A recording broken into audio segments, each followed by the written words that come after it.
At 76, Margaret had always thought of herself as independent. She had spent 34 years teaching children to read. She had raised 2 sons, cared for her husband through heart surgery, managed a home, balanced bills, cooked family dinners, and rarely asked anyone for help. Then one ordinary Tuesday morning changed the way she looked at aging. Margaret was standing in her kitchen when a jar slipped from her hand and rolled beneath the table. She bent down to retrieve it. Getting down was easy. Getting back up was not. She placed one hand on the chair beside her, pushed with both arms, and tried to stand. Her legs shook. She sat back down. She tried again. This time she pulled herself up using the table. For a few seconds, she simply stood there. No dramatic pain. No serious injury, just a quiet realization. Something that had once required no thought suddenly required effort. And perhaps you have experienced your own version of that moment. Maybe stairs feel steeper than they did 2 years ago. Maybe grocery bags seem heavier. Perhaps your balance feels less certain in the shower. You may wake tired even after spending hours in bed. Or maybe you look at another person your age who still walks quickly, travels, gardens, and seems full of energy, and you quietly wonder, what are they doing that I'm not? That was exactly what Margaret wondered. She had a neighbor named Evelyn who was 78, 2 years older than Margaret. Most mornings, Evelyn walked past Margaret's house shortly after sunrise. She was not fast. She was not thin like a fitness model. She did not spend hours in a gym, but she moved with confidence. She carried her own shopping bags. She volunteered twice a week. She still drove herself to visit her sister. When Margaret compared herself with Evelyn, she reached the conclusion many people reach. Evelyn must have better genes. It sounded reasonable. Some families do seem to remain healthy longer than others. But Margaret was about to discover something far more encouraging. Genes matter. Medical history matters. Luck matters. But according to the National Institute on Aging, healthy aging is also influenced by factors that remain within our reach, including physical activity, nutrition, sleep, regular medical care, and mental and social well-being. In other words, the difference between 2 people after 70 is rarely explained by one secret. It is often a pattern, small choices, repeated choices, choices so ordinary that most people underestimate them. And what Margaret eventually changed was not one dramatic thing. She changed the signals she was sending her body every day. That is where our story really begins. For several months after that morning in the kitchen, Margaret did what many sensible people do. She became more careful. She stopped carrying laundry upstairs. She avoided kneeling in the garden because getting back up felt difficult. Instead of walking to the nearby shop, she drove. If something was on a high shelf, she waited until her son visited. If she felt tired, she sat down. None of those decisions seemed dangerous. In fact, they felt responsible. But there was a hidden problem. Margaret believed that protecting herself meant asking less and less of her body. And gradually, her world became easier while her body became less capable. This is one of the cruel little circles that can develop later in life. You feel weaker, so you move less. Because you move less, your muscles receive less stimulation. Daily activities become harder, so you avoid even more of them. Week after week, the circle tightens. Age-related loss of muscle mass and function is sometimes called sarcopenia. In plain language, it means that muscle can gradually become smaller and weaker as we grow older. But that does not mean every decline is fixed or unavoidable. The National Institute on Aging notes that physical activity can improve physical function, support independence, and help protect against age-related losses in muscle strength and function. That distinction matters. Aging is real. But aging and complete helplessness are not the same thing. Margaret learned this at a routine medical appointment. Her healthcare provider did not promise to make her young again. No responsible doctor could. Instead, Margaret was encouraged to look at the whole picture. How much was she moving? Was she doing anything that challenged her muscles? Was she eating enough nutritious food? How well was she sleeping? Were her medications and health checks up to date? How much contact did she have with other people? Those questions surprised her. She expected the conversation to be about a pill. Instead, it became a conversation about her days. That was the first clue. Some seniors who remain healthier after 70 are not necessarily doing one extraordinary thing. They are protecting several ordinary systems at the same time. And Margaret decided to begin with the one she had been avoiding most. Movement. Margaret's first goal was almost embarrassingly small. She wanted to stand from her dining room chair without pushing hard with both hands. That was it. No 10-mile walk, no gym membership, no dramatic transformation photograph. She placed a sturdy chair near the kitchen counter so she had support nearby. After discussing what was appropriate for her health, she began practicing controlled sit-to-stand movements. At first, she used her hands. Then she tried using them less. She also began taking a short walk after breakfast. On the first morning, she walked 6 minutes. She returned home thinking, surely that can't be enough to matter. But the following morning she did it again and again. This is where many people make a mistake. They compare a small beginning with someone else's finished routine. Perhaps you see an active 75-year-old walking several miles and think your 5-minute walk is pointless. It isn't. The important question is not, am I doing what someone else can do? The better question is, am I giving my body an appropriate reason to keep its abilities? Your muscles are remarkably responsive tissues. When you challenge them safely, they receive a message. We still need you. The National Institute on Aging recommends a combination of aerobic activity, muscle strengthening work, and balance exercise for older adults. Strengthening activities can make everyday tasks such as standing from a chair, climbing stairs, and carrying groceries easier. Think of strength as money in an independence account. You may not notice every deposit, but one day, that account may help you catch yourself when you stumble. It may help you rise from the toilet, carry a bag, step onto a bus, walk through an airport, get out of a low chair at a family gathering without someone pulling you up. Those are not bodybuilding goals, those are life goals. Margaret began to understand that she had been waiting to feel stronger before moving more, but often, appropriate movement is part of how strength is rebuilt. After about 3 weeks, she noticed something small. She rose from her chair while holding a cup of tea. Halfway across the room she stopped. She had forgotten to push herself up with both hands. That moment mattered more to her than any number on a scale. Her body had answered, not dramatically, but clearly. Before we continue, if you are over 60 and protecting your independence matters to you, subscribe and join this community. And tell me in the comments where you're watching from. Your city or country may be thousands of miles from Margaret's quiet street, but many of us are trying to solve the same problem. How do we live not only longer, but better? Now Margaret had begun moving again, but something still wasn't right. Some mornings she felt surprisingly drained, and the reason was sitting on her breakfast plate. Margaret had always considered herself a light eater. She thought that was healthy. Breakfast was usually tea and toast. Lunch might be soup or a few crackers. At dinner, she ate vegetables, potatoes, and occasionally a small piece of chicken. She avoided fried foods. She rarely ate sweets. So when her doctor asked about nutrition, Margaret almost laughed. Of all her problems, she did not believe food was one of them. Then she started paying attention to what she was actually eating. There was plenty she was avoiding, but not always enough she was providing. That difference becomes especially important when you are trying to maintain muscle. Protein provides amino acids, which are building materials your body uses to maintain and repair tissues. The National Institute on Aging describes protein as one of the body's building blocks and encourages older adults to choose varied, nutrient-dense protein sources. Its healthy meal planning guidance also highlights adequate protein as one way to help maintain muscle. Margaret did not suddenly begin eating enormous steaks. That was never the point. She simply became more deliberate. Some mornings she added eggs, other mornings yogurt. At lunch she might include lentils, beans, fish, cottage cheese, tofu, or another protein-rich food. She added fruit rather than simply eating less. She began thinking about whole meals instead of good foods and bad foods. And she paid more attention to drinking fluids through the day. Her new question became, what does my body need from this meal? That is a very different question from what should I remove from this meal. After 70, nutrition is not simply about staying thin. Being too thin can also become a concern, particularly if weight loss is unintentional. Food supports muscles, bones, energy, immune function, recovery, and brain health. The National Institute on Aging recommends a varied eating pattern that includes vegetables, fruits, whole grains, protein foods, and other nutrient-dense choices, rather than relying on one supposedly magical food. That word pattern is important. One bowl of berries does not cancel months of poor nutrition. One vitamin does not replace a balanced diet. And one perfect dinner cannot repair everything by morning. Healthy aging is usually less dramatic than that. It is breakfast, then lunch, then dinner today, tomorrow, next week. A pattern. Margaret also learned something else. Her neighbor Evelyn, the woman she assumed had wonderful genes, was not following some exotic longevity diet. Evelyn ate ordinary food, but she had routines. She ate breakfast.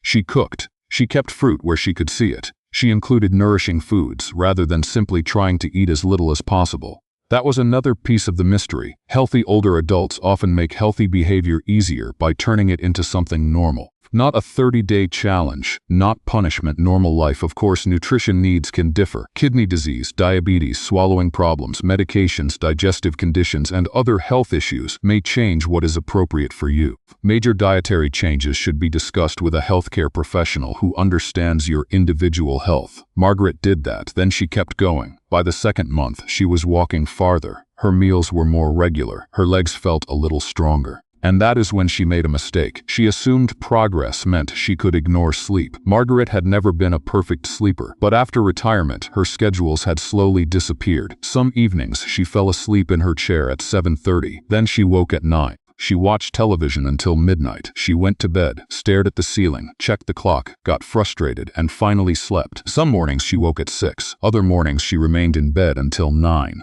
When she felt tired after lunch, she sometimes took a long nap. Then nighttime became difficult again. Margaret accepted all of this because she had heard an old idea many times. Older people don't need much sleep. But the National Institute on Aging says older adults generally need about the same amount of sleep as other adults, around 7 to 9 hours each night. Sleep patterns may shift with age, but the need for sufficient good quality sleep remains.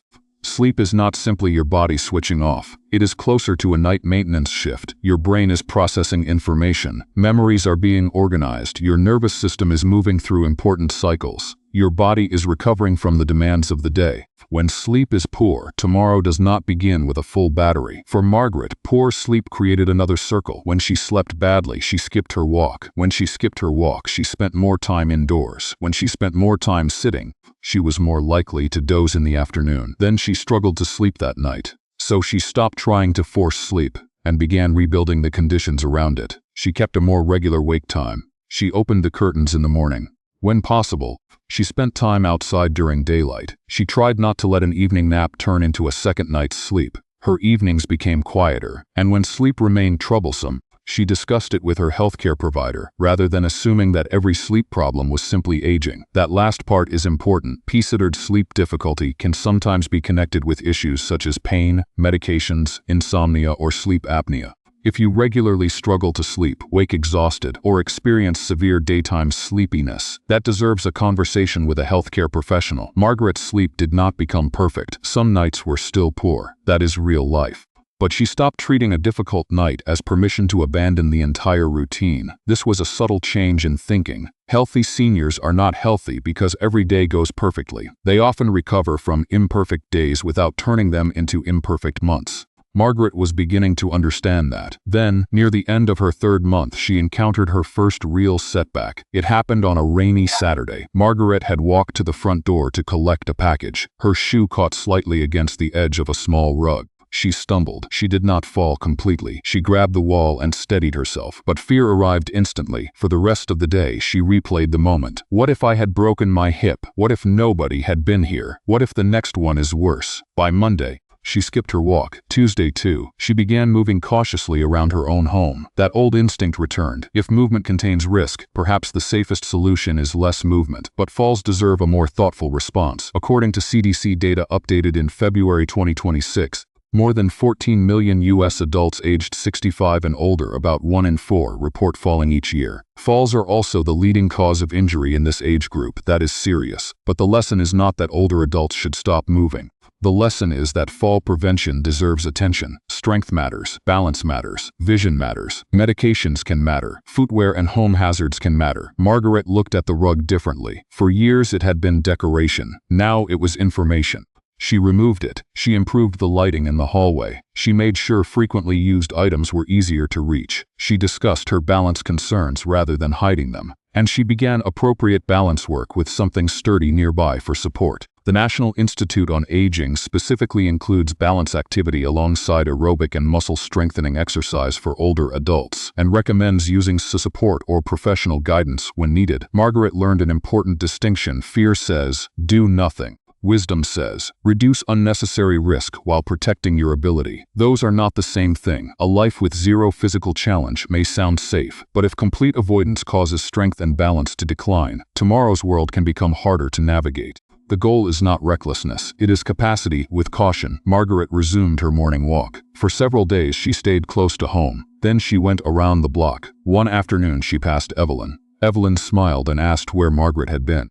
Margaret told her about the stumble. Evelyn listened, then she asked a question Margaret had not expected. "Are you coming to coffee on Thursday?" Margaret nearly said no, and if she had, she might have missed the most surprising part of her entire journey. Before we get to that Thursday coffee, there was another change occurring quietly in the background. Margaret had always gone to a doctor when something was wrong, a bad cough, pissard pain, an infection, a frightening symptom, but if she felt mostly fine, appointments seemed optional. Her thinking was simple: why look for trouble? That approach changed as she began taking healthy aging more seriously. Healthcare after 70 is not only about reacting to illness, it is also about noticing changes early, reviewing medications, discussing symptoms, and staying current with appropriate preventive care. The National Institute on Aging identifies regular medical care as one of the factors within our reach that can support healthier aging. It notes that regular checkups and screenings can help identify chronic disease and risk factors earlier. That does not mean every senior needs every test. Screening decisions depend on age, medical history, health status, previous results, personal preferences, and professional guidance. This is precisely why individualized care matters. Margaret began keeping a small notebook. Before appointments, she wrote down questions. Why had she been dizzy twice when stand quickly? Could any of her medications affect balance? Was her vision changing? Was her blood pressure where it should be? Were there vaccinations or screenings she should discuss? She stopped treating questions as complaints. They were information. She also began bringing an updated medication list. That simple habit made her feel less passive. She was not simply waiting for a doctor to make her healthy. She was participating. This may be another characteristic worth noticing in seniors who age well.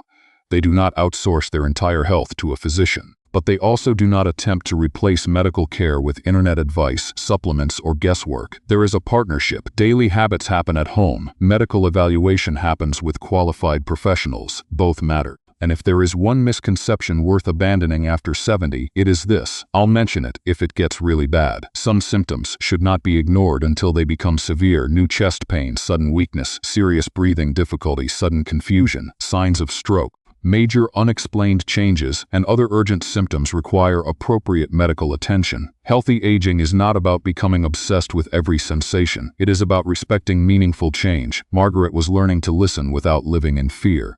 But physical health was only part of what her body had been missing. Thursday morning arrived. She almost stayed home. Then she put on her coat. There were 6 people at the cafe. Margaret knew Evelyn. She vaguely recognized 2 others from the neighborhood. The remaining 3 were strangers. At first, Margaret felt awkward. She wondered if she had made a mistake. Then someone asked about her years as a teacher. 20 minutes disappeared, then 40. She told a story about a boy who had once hidden a frog in his school desk. Everyone laughed. Margaret laughed too. She had not realized how long it had been since she had laughed with a group of people. On the walk home, something felt different. Her legs were no stronger than they had been that morning. Her diet had not changed. She had not discovered a new medicine, yet she felt lighter. The following Thursday she returned. 2 weeks later she began staying longer. Then Evelyn invited her to help at a community book exchange. Margaret initially agreed to one afternoon. That afternoon became part of her week, and here is why this part of her story matters. When people talk about healthy aging, the conversation often becomes a checklist of food, exercise, blood pressure, and medications. Those things matter tremendously, but human connection also matters. The National Institute on Aging reports that loneliness and social isolation in older adults are associated with higher risks of problems including heart disease, depression, and cognitive decline. It also emphasizes that loneliness and social isolation are different. You can live alone without feeling lonely, and you can feel lonely while surrounded by people. That means the goal is not simply having people physically nearby. It is meaningful connection. Someone knows you, someone expects you, someone notices when you're missing. Someone gives you a reason to put on your shoes and leave the house. And this is where Margaret's separate health habits began connecting. Because she attended the Thursday coffee, she walked farther. Because she volunteered, she had a reason to wake at a regular time. Because she was out of the house, she spent more time in daylight. Because she ate lunch with other people occasionally, she stopped skipping meals. Because people asked how she was doing. She talked about concerns she might otherwise have hidden. Konkin was not merely another health item. It supported the other items. This is why the real secret to healthy aging is difficult to sell in a bottle. The systems reinforce one another. Movement can help sleep. Sleep can support energy. Energy can make social activity easier. Social activity can create motivation. Motivation can encourage movement. Nutrition helps support the body doing all of it. And medical care helps identify problems that habits alone cannot solve. It becomes a web. Margaret's health was not improving because of one miracle. Her life had become better organized around health. If you're still with me, write strong in the comments. Not because strength means never needing help. Strength can also mean continuing to participate, and Margaret was about to discover one final piece of that idea. It had nothing to do with the number on a blood test. One Tuesday afternoon, a mother arrived at the book exchange with an 8-year-old girl named Lucy. Lucy disliked reading. Margaret recognized the expression immediately. She had seen it hundreds of times during her teaching years. The girl stared at a page, as if every sentence were an accusation. Margaret sat beside her. They began with a short book, no pressure. 10 minutes became 20. The following week, Lucy returned. "Is the teacher lady here?" That question reached Margaret in a place she had not realized was empty. After retirement, one of the hardest changes had not been financial. It had been identity. For decades, people needed her. Students needed her. Parents called her. Colleagues asked her advice. There was always something to prepare. Then retirement arrived, and the world became quieter. At first, quiet felt wonderful. Years later, some of that quiet had become absence. Margaret had routines, but not many reasons. Now Tuesday afternoons meant something. She chose books for Lucy. She arrived early. She walked to the community center when the weather was suitable. She talked with other volunteers. She began helping 2 more children. Her world expanded again. This does not mean volunteering is a medical treatment. It does not mean purpose cures disease. And no single activity guarantees a longer life. But emotional well-being, mental health, social connection, and daily structure are legitimate parts of healthy aging. The National Institute on Aging describes mental wellness as essential to overall health and quality of life, and includes managing isolation, loneliness, stress, depression, and mood as part of aging well. Purpose can also make healthy behavior easier for a simple reason. When tomorrow contains something you care about, preparing for tomorrow feels worthwhile. You eat because you need energy. You sleep because you have somewhere to be. You walk because you want your legs to keep carrying you there. You attend appointments because someone is expecting you next Tuesday. Purpose does not need to be grand. Perhaps yours is a grandchild, a garden, a dog waiting by the door, a friend who needs a phone call, a faith community, a woodworking project, a neighbor who cannot drive, a book you want to finish, a meal you prepare for your family every Sunday. The mistake is thinking purpose only counts if it impresses other people. It does not.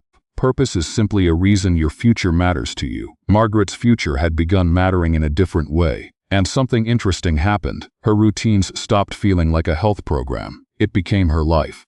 6 months after that Tuesday morning when Margaret struggled to rise from the floor, she was not a different person. She still had arthritis. Some mornings her knees were stiff. She still occasionally slept badly. She had days when the weather kept her indoors. She still asked her son for help with heavy objects. She had not reversed aging. She had not discovered immortality. But several ordinary things had changed. She could stand from many chairs more comfortably. Her walking had become more regular.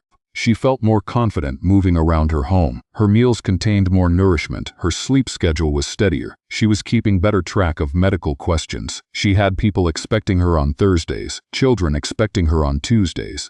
And she had stopped describing herself as too old to improve. That may have been the most important change of all, because healthy aging is not the same as remaining untouched by age. A healthy 78-year-old may still have arthritis. A healthy 82-year-old may use a cane. Someone may live well with diabetes, hearing loss, heart disease, or another chronic condition. Health after 70 should not be judged by whether you have collected diagnoses. Many people will. The better question is, how well are you supporting the abilities and quality of life available to you? Can you maintain more strength? Can you make your surroundings safer? Can you nourish your body more consistently? Can you address poor sleep? Can you stay connected? Can you work with healthcare professionals to manage what needs managing?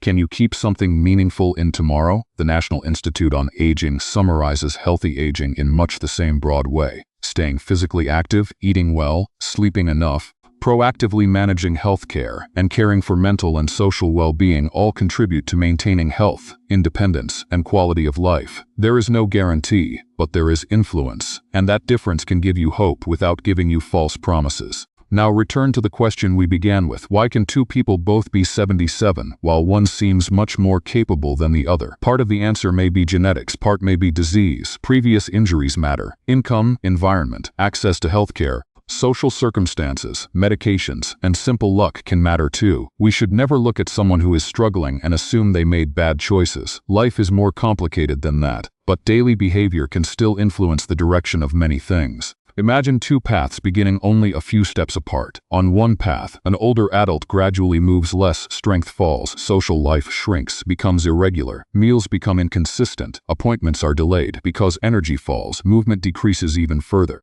The path slowly narrows. On the other path, the person may have exactly the same age and even some of the same diagnoses, but they keep moving within their ability. They practice strength and balance appropriately. They eat nourishing food. They protect sleep. They stay connected. They ask questions at medical appointments. They keep participating. The second person may still experience setbacks, but their routine continues sending the body a different message. We still use these muscles. We still need this balance. We still need energy. We still have somewhere to go. That is why healthy aging rarely comes from a heroic week. It is built through ordinary months and years. One walk does not transform you, but one walk can become tomorrow's walk. One nourishing meal is small, but meals repeat thousands of times. One phone call is brief, but that call can reopen a relationship. One doctor's appointment may seem routine, but asking the right question can matter. Small actions gain power through repetition, like drops of water filling a glass. Perhaps you're listening and thinking, all of this sounds good, but I don't know where to begin. Do what Margaret eventually learned to do. Do not begin with everything. Begin with the weakest link. If you barely move,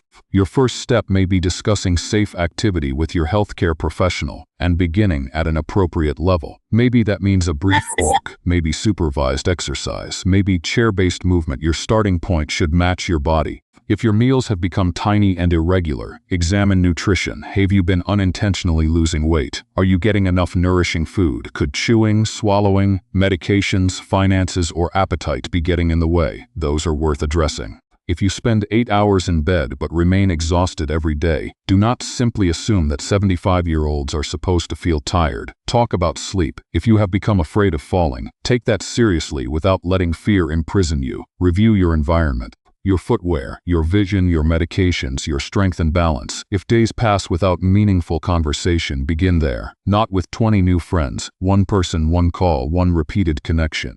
If you have been avoiding medical care because you are afraid of what might be discovered, remember that not knowing does not make a health problem disappear. A conversation can create options. And if you wake each morning wondering why you should bother with any of this, perhaps the first question is not about diet or exercise. Perhaps it is, what would make tomorrow worth preparing for? There is no universal answer, but there may be an answer that belongs to you. When Margaret first compared herself with Evelyn, she wanted one explanation. Better genes, a special diet, a vitamin, a superior doctor, something simple. 6 months later, she understood why the answer was harder to see. There was no single secret. The secret was the relationship between ordinary things. Movement protected her ability. Nutrition supported movement, sleep supported energy, medical care supported awareness, balance work supported confidence, supported routine, purpose gave the routine a reason to continue. Remove one piece and the others do not necessarily collapse, but strengthen several pieces together, and life can begin supporting health instead of quietly working against it. That is what doctors and aging researchers have been pointing toward for years. Healthy aging is not simply the absence of disease.